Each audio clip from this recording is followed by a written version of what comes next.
So today's show, we're going to have a very serious conversation about two very important topics. One is about what's happening in Israel, and the other about just global democracy. But before we get started, I just wanted to talk a couple of minutes about why this matters. Why is it important? Why do we have these conversations? You know, you have great news shows there on Silverbird every day, and they talk about the news around the world. And then, luckily for me, every Tuesday we get the opportunity to talk about global affairs as well. But here's the reality, why it should matter to each and every one of us. And we've talked about this before. History does repeat itself. That's just the sad reality. You know, you have evil in the world. And evil, there's more evil in the world, in my opinion, than there's been in our generation, if not the last two generations. And what's very important is for what's happening in every single point and part of the world. We must all understand what's going on so we can do our part to ensure that evil does not repeat itself. You know, many people argue once again, hey, I'm in Nigeria, I'm in Birmingham, Alabama, I'm in London, England. Why should I care? Each and every one of us can make a difference. We really can. And it's very important that we look at that. You know, we look at what's going on between Russia and Ukraine. We look at what's happening in the Middle East. We look at what's happening in Israel. We look at what's happening in South America between Venezuela and Guyana. We look at what's happening in China between China and Taiwan. And we look all over the world and we see the possibility that our world as we know it um, could explode at any moment in time. And it's important that we as human beings, no matter what we do, whether we're in Lagos or Kaduna or whether we're next door in Ghana, wherever we are, it's important and it's our responsibility as global citizens to do what we can to protect that and to change that. So that is why we must be vigilant. That is why we must listen. That's why we must focus. And so, once again, we're very lucky today to have a representative from the Israeli citizen spokesperson today, Asher Westrop Evans. And what we're going to do is that we're going to take a really quick break, and then we'll started talking with Asher and to find out what's going on. And so, each and every one of us, can understand the importance of what's happening and what we can do to make a difference. As we were talking about, we are very honored to have today Asher Westrop Evans with us. He's an Israeli citizen spokesperson. Welcome to the show, Asher. Dane, thanks so much. Pleasure to be on with you. So we have about 10 minutes, so let's get into this. So one thing I want to ask you up front, I mean, we see the strikes, we see the protests, we see the press conference with the prime minister, we hear, I have a lot of Jewish friends around the world who are divided between whether the prime minister is doing a good thing or the prime minister is not doing a good thing. I know family members of some of the hostages, I mean, it's a mess. I mean, it's just a mess. But the question to you is, as outsiders looking into Israel, how would you define the current state of affairs in the country, and how would you define the mood of the people, and honestly, whether or not they support what the prime minister is doing? Well, Dave, first and foremost, I'd like to say that clearly what we're seeing here is a venting of what's coming up to a year of anger, frustration, exhaustion, as it may be, with the current situation that's been going on in Israel. Since October 7th, when Hamas launched their heinous attack, killing nearly 1,200 Israelis, so many of them civilians, the elderly, the young, the absolute endless sense of frustration that's been building in Israel is really, reaching a point of antithesis and reaching a point of absolute peak as it stands right now. And, to address your specific question around what we're seeing in Israel in terms of the diversity of perspectives, the diversity of views, I mean, that is a reflection of the fact that here in Israel, we do live in a vibrant democracy in which people are able to, advocate for, put forth, and speak to their views, which is exactly what we saw in the strikes that were occurring in Israel over the last 24 hours. People taking to the streets, venting that frustration, that anger. But there is a wealth and diversity of opinions here in Israel at any given time, when it comes across the political spectrum, when it comes with how to execute the specificities of the war. But at the end of the day, Israel is united as a people on the key point that we need to bring our hostages home. Hamas needs to let them go now, and we need to end this intolerable status quo that's been ongoing for the last now 11 months, getting close to a year, a very sad date for everyone who's had to deal with the situation in Israel and around the world, those who support Israel in its fight to get our hostages home. Well, listen, I completely understand that. I mean, listen, it is a democracy, and one thing I've always loved about Israel is the ability. Israelis have always been able to speak their mind, and it's very impressive. And that's the next segment of the show. We're going to talk about the importance of global democracy and the ability to speak out on these issues. But honestly, when it comes to a ceasefire, you have President Biden, you have others around the world openly criticizing now the prime minister, and that he's not doing enough to solve the issue and bring the hostages home. I mean, how do you respond to the international criticism? Do you think it's fair? Do you think it's balanced? I think, frankly, the international criticism and generally international reporting on issues around how the negotiations and ceasefire deals are being handled tends to miss something quite distinct from it. And I would say that missing element is the criticism of Hamas and its supporters in Iran, Turkey, and Qatar, and others that continue to support and actively provide some sense of solace to a militant terrorist army that came unprovoked on October 7th to kill 1,200 and take 255 hostages captive. Where is the criticism of Hamas in this situation? Where is the criticism of Hamas to come forth to the negotiating table, where Israel has been actively pursuing negotiations ongoing for the last 11 months? Where has Hamas been to sort of be held accountable to the same regard?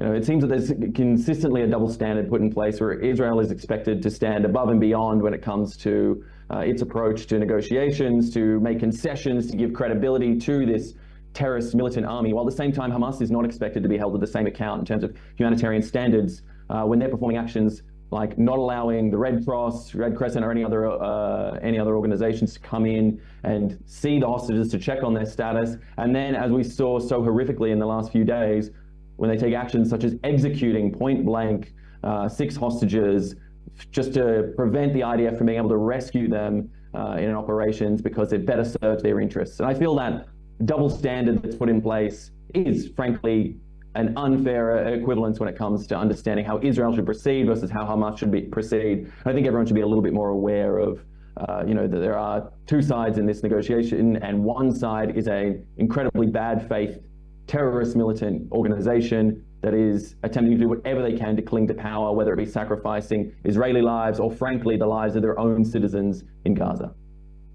I appreciate that because I've traveled the world and worked around the world, and I tell you, it's one thing that's very important is that you never know exactly what's happening inside a country unless you're actually inside that country. So it's important for shows like this and other shows to get the word out so people can make their own decision at the end of the day about what's right and wrong. But getting that information out is important. Along those lines, I mean, listen, I've run into a lot of young people around the world, and you've seen the protests in the United States at the university campuses, and I was talking to a young person in London yesterday, and they were talking about, and this is somebody who's really educated, 22 years old, and thinking that we're talking about the ceasefire and what's going on, and they were saying, well, the Palestinians are being slaughtered left, right, and center. I mean, how would you respond? I mean, in your words, like if you're talking to the young people around the world, how do you explain to them and rationalize it that, okay, these deaths, I'm not saying are right, wrong, or indifferent, but how do you rationalize and how would you explain it to them that we're doing what is necessary to accomplish our goal? Well, Danny, you ask an important question there, and I would start simply by talking about the elements of cause and effect that we see here right now. On October 7th, Hamas decides unilaterally to perpetuate a heinous atrocity, killing almost 200 Israelis as they slept peacefully in their beds, as they attempted to live their lives, and as I've said, ranging from infants all the way up to the elderly Holocaust survivors who met horrific ends at the hands of Hamas. And I would like to say that as we see in the 11 months since what's happened in Israel, in Gaza, and regionally, we need to consider what the potential outcomes and solutions can be right here. Hamas chooses and has chosen throughout the entirety of this war to continue to fire from inside humanitarian zones, to fire from UN, UNRWA infrastructure, to fire from inside mosques, schools, hospitals, wherever it may be, because it serves their interests. They built the swath of their vast military infrastructure, these tunnels extending for miles and miles underneath Gaza at the expense of investing in infrastructure for their own people, and instead to build up their own hostile military infrastructure inside civilian areas. And this is where they choose to operate from. Now, Israel consistently tries its best in order to minimize civilian casualties, but at the end of the day, when Hamas, a terrorist militant organization, is threatening the lives of Israelis from these places that were meant to be designated safe zones that Israel attempts to designate in order to move the civilians out of the way, when Hamas chooses to use them as safe zones to operate their own military actions and military facilities, this is exactly the sort of inhumane, dangerous behavior that flies in the face of all standards of war and acceptability in the utilization of civilian infrastructure. So I suppose I ask, the 22-year-old US student on campus you referred to earlier, if they're standing there asking who's at fault, why is this war being perpetuated, why have the hostages not been returned so that we can move beyond this heinous status quo, I guess we would ask cause and effect, who is at fault here for enacting these policies and to putting Gazans at risk, exactly as they put Israelis at risk when they slaughtered them on October 7th. And I think at the end of the day, the answer that we can continuously come around to is that it is Hamas and their terrorist army that is primarily at fault here. Appreciate that. Let me ask this question. Do you think that Hamas can be destroyed? Do you think that the ultimate goal of the prime minister is achievable? I think ultimately you're dealing with tough questions of the future and possibility and capability. Whether Hamas can be entirely rooted out, this is a question for future military planners and political planners. But what I can say is the 3 Ds that have been put forth as key goals that we're trying to enact here from Israel in terms of policy in the Gaza Strip, of ultimately destroying Hamas,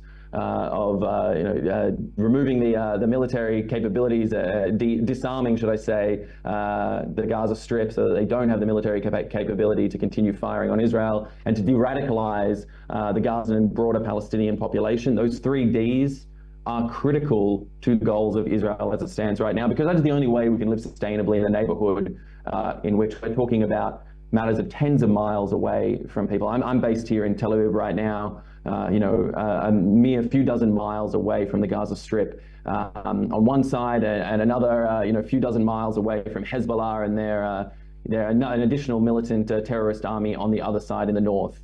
I mean, the fact of the matter is the status quo is unsustainable.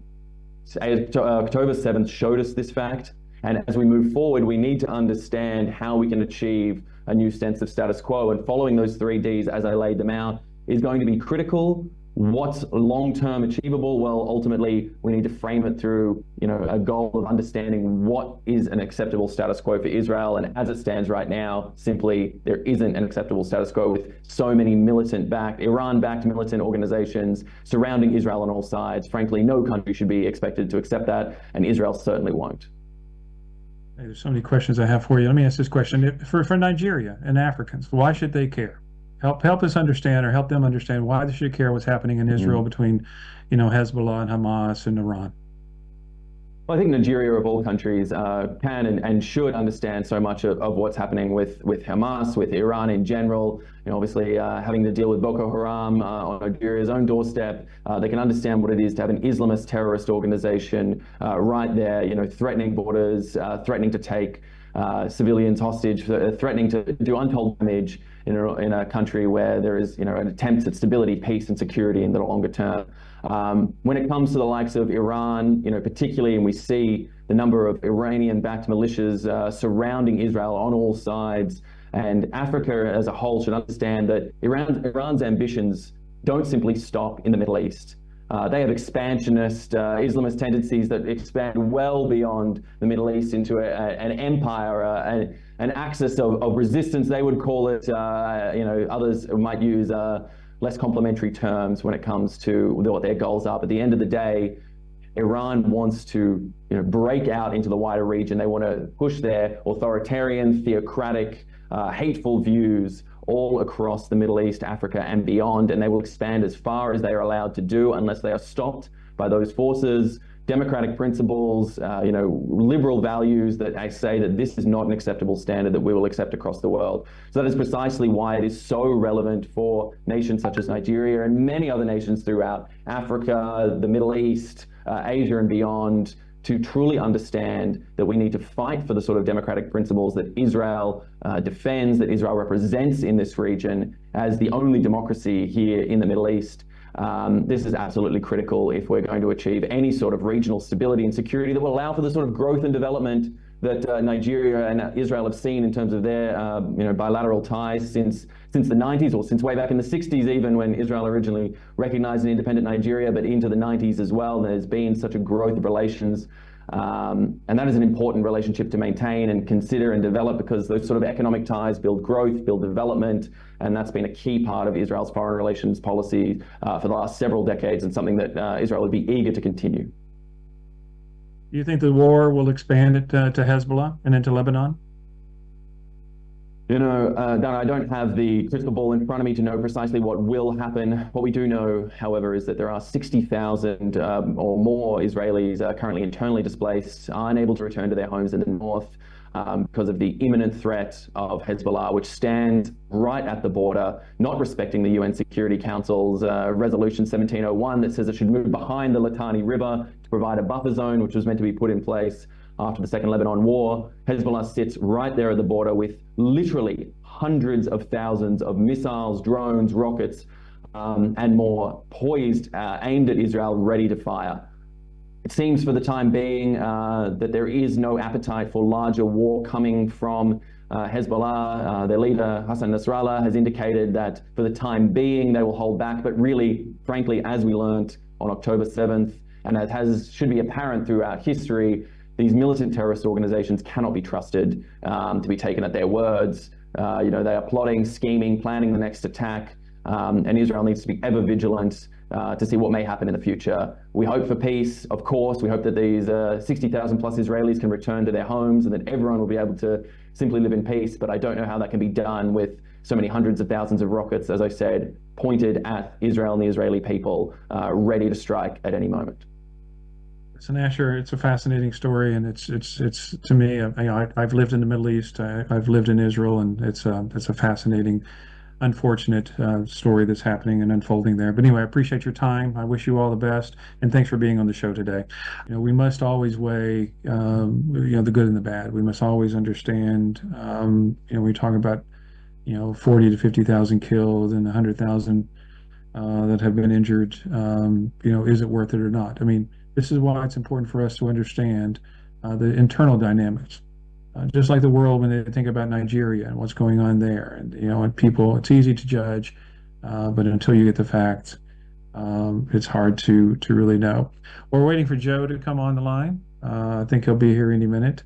But until then, until he gets on the line, let's talk a little bit about what we just heard.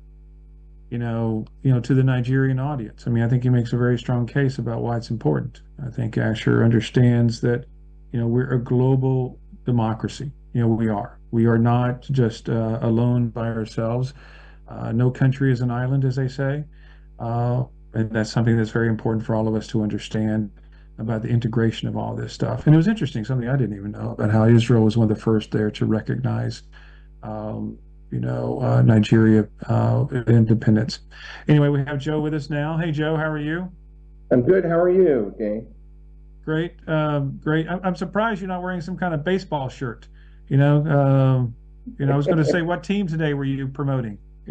So none at all. None at all. I was in San Diego doing a little work, but I did make it to the 7 innings of the Padres game, so it wasn't so bad.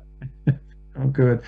Listen, we just had a gentleman from Israel, Asher Westrop Evans. He was an Israeli citizen spokesperson, and we're talking about, what's happening there. One thing that he talked about was the importance. I'm not passing judgment one way or the other, but the importance of protecting Israel, because it is the largest democratic state or country in the region and the most important. You and I go way back as far as talking about democracy and freedom around the world, and whether it's direct democracy or representative government, things of that nature. So I wanted to take a few minutes and talk to you just about the global state of democracy around the world. I mean, where do you think it is? I think it's not in one place. I think if you talk about democracy, it depends which democratic sort of government you're talking about. If you look at nation state democracy, it's in decline.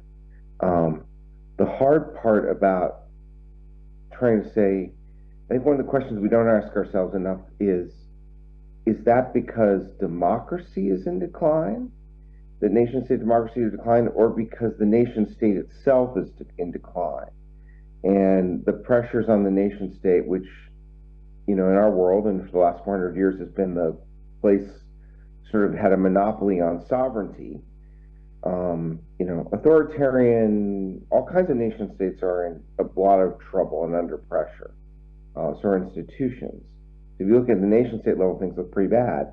But if you start to if you look local, if you look at municipalities, cities, subnational regions, it's a much different picture where you see a mixed picture, but you see a lot of growth, a lot of innovation, particularly in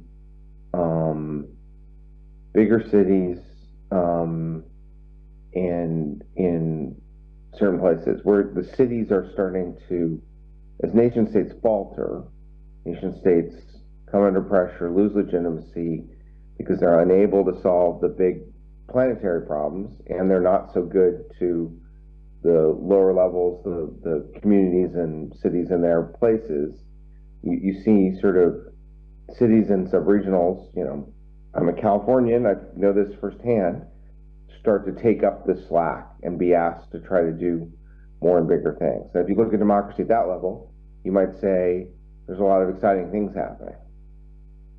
Well, let me just go back to this core question, because I was talking to somebody the other day. We were having this debate about, China and Russia and, why is China different than the United States and, and their global outreach and their influence. Do you think democracy is important? Do you think that democracy versus authoritarianism versus whatever else, do you think it's important that we as a global community invest in protecting democracy? I think democracy is important. I'm not sure I would put the community at the global level. I mean, I don't live at the global level mostly. I live in South Pasadena, California. Democracy important so that my voice is heard, that I have, I have consequential voice. My voice is heard and matters here in my schools, which are global. A lot of things are, at my city level, my small city in the big mall of Los Angeles. I want to have my voice heard in the region, Los Angeles County, which is where a lot of economic development, transportation, environmental, air pollution here being a big issue, smog in LA. I want that to matter, and I want my voice in concert with others to matter at the state level, where they decide a lot of taxes and health. And I've given up on it ever mattering much in the nation state level. California votes don't matter nearly as much as Wyoming. That's the thing. I think you want democracy to matter in the sense that you want people to participate. You want people bringing their knowledge and experience, and the world getting the benefit of knowledge and experience, and it being incorporated in decision making, because it's really hard to get things right in this world. But I actually don't think about democracy and autocracy as necessarily the two biggest forces. Democracy is very strong, much faster than it's given credit for. I think one of the bigger problems that I confront, particularly studying, governance, not so much the big politics of nation states, but governance of the everyday, is the extent to which democracy and technocracy, the bureaucracies, can be friends.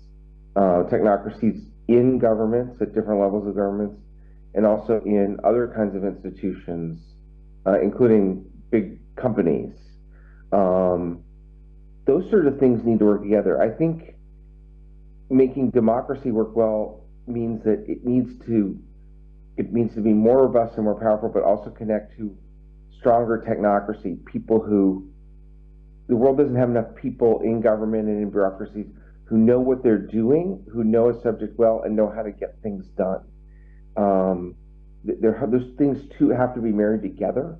There should be a lot more thought given to how the technocrats and the people kind of work things out and hear from each other. There needs to be more respect, and in some ways, we need both democracy and technocracy to be more powerful, but also more accountable to each other.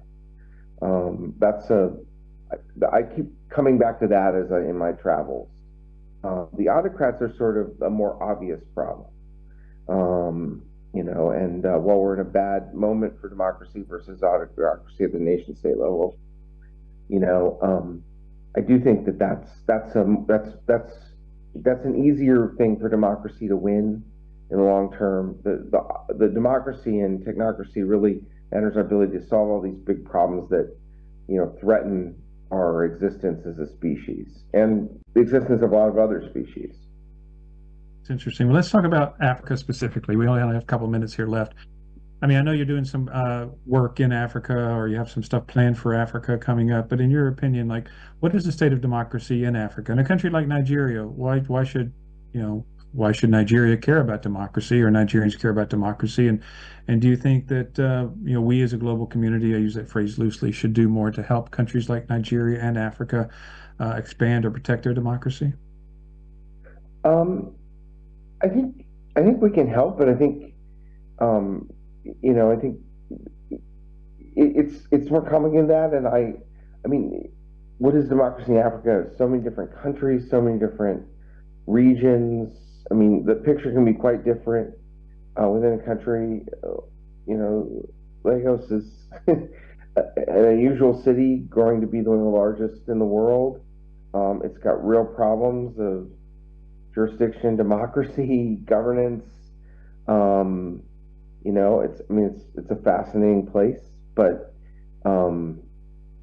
governing something that big and sprawling and that crosses jurisdictions, multiple jurisdictions, is really challenging. There are bigger places like that, but then there are small places like in Botswana, where I'll be spending a lot of time in the next 2 years, doing a global forum on direct and other forms of participatory democracy there. And the questions are very hard. I mean, I actually think there's a lot in common. If you think about democracy from the bottom up, there's a lot in common in terms of what people want. They want more from their local, the things that are near, the governments that are nearest them.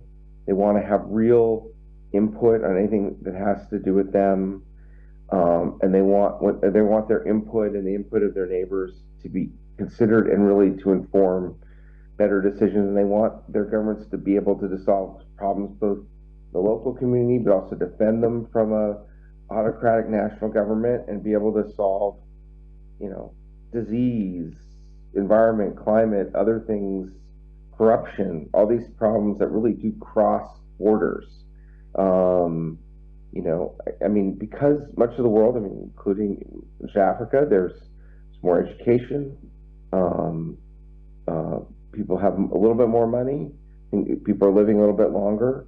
They want more. I think that's a big part of the Africa story, but it's sort of part of the story everywhere. I think there's a strong aspect in Africa, though in other parts of the world too, of the legacy of bad jurisdictions that are the kind of ways we divide ourselves up into countries and regions and localities don't fit what we really are. And I think as we start to focus on just trying to survive as a species, we'll start to have to think a little more environmentally about jurisdictions, and our jurisdictions should follow for our government's watersheds and ecosystems, probably. Maybe that's more too Californian a thing, but people in South Africa, where cities have been running out of water, will understand that where your water comes from is a very important, pretty central to governance, or you don't have much. Yeah. Yeah. Well, listen, I listen, it's early, very late or early, depends on how you want to say it there in California. And I really appreciate you taking the time, Joe. It's always a pleasure to see you and talk to you. And thank you for being on the show. I'm sure we'll have a lot more to talk about in the future. So thank you very much. And sadly, we're out of time. The show is always a little too short. I wish it could be longer, and we will work on that for the audience to understand. But anyway, thank you very much, Joe. You take care. Thank you, Nigeria, for having me again today, and we'll see you next week. Thank you.